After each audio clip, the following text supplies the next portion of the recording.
청약통장 오래 가지고 있으면 무조건 좋은 걸까요? 특히 오래전에 청약저축, 청약예금, 청약부금에 가입하신 분이라면 오늘 내용은 꼭 확인해 보셨으면 합니다. 중요한 날짜가 하나 있습니다. 바로 2026년 9월 30일입니다. 저도 처음에는 9월 30일까지 청약통장을 무조건 바꿔야 하나? 라고 생각했는데요. 정확히는 모든 청약통장이 대상인 것은 아닙니다. 이미 주택청약 종합저축을 가지고 계신 분들은 이번 전환 마감 때문에 통장을 새로 만들 필요가 없습니다. 확인해야 하는 분들은 예전에 가입한 청약저축, 청약예금, 청약부금을 아직 가지고 계신 분들입니다. 이 세 가지 기존 청약통장을 주택청약종합저축으로 전환할 수 있는 기한이 2026년 9월 30일까지이기 때문입니다. 그렇다면 왜 전환을 생각해 봐야 할까요? 예전 청약통장은 청약할 수 있는 주택의 종류가 나뉘어 있었습니다.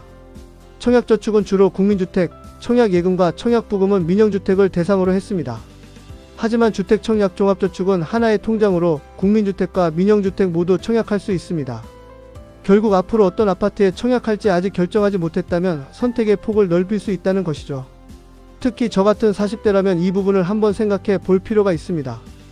20년 전에 생각했던 내 집 마련 계획과 지금의 계획이 같을까요? 예전에는 민영 아파트만 생각했는데 앞으로 공공분양에 관심이 생길 수도 있고 반대의 경우도 있을 수 있습니다.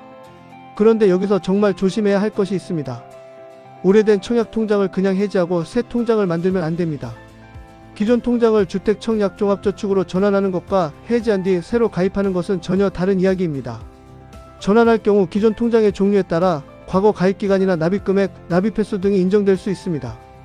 예를 들어 청약저축에서 종합저축으로 전환하면 기존 국민주택, 청약과 관련된 납입횟수와 인정금액 등을 이어갈 수 있습니다.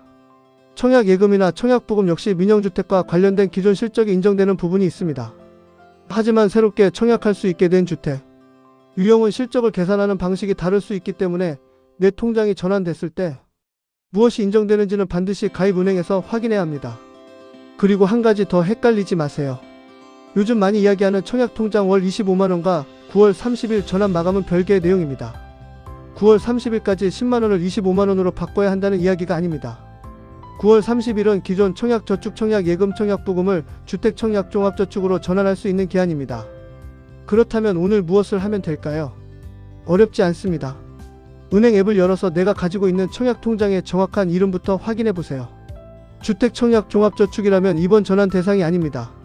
하지만 청약저축, 청약예금, 청약부금이라면 그냥 지나치지 마시고 전환했을 때 나에게 어떤 장단점이 있는지 확인해 보세요. 저도 40대가 되면서 느끼는 것이 있습니다. 재테크라고 하면 새로운 주식이나 오를 부동산을 찾는 것부터 생각하기 쉬운데요. 사실은 이미 가지고 있는 제도를 제대로 활용하는 것도 재테크입니다. 그리고 오늘 꼭 기억하셨으면 하는 한마디가 있습니다. 청약에서 가장 아까운 손해는 돈을 잃는 것이 아니라 내가 가지고 있던 기회를 모르고 지나치는 것입니다. 2026년 9월 30일이 지나고 나서 후회하지 마세요. 무조건 전환하라는 이야기가 아닙니다. 내 통장이 전환 대상인지 확인하고 나에게 유리한지 판단하는 것. 오늘 그것부터 한번 시작해 보셨으면 좋겠습니다. 저는 재테크 집사였습니다. 좋아요와 구독해 주시고 부자 되세요. 감사합니다.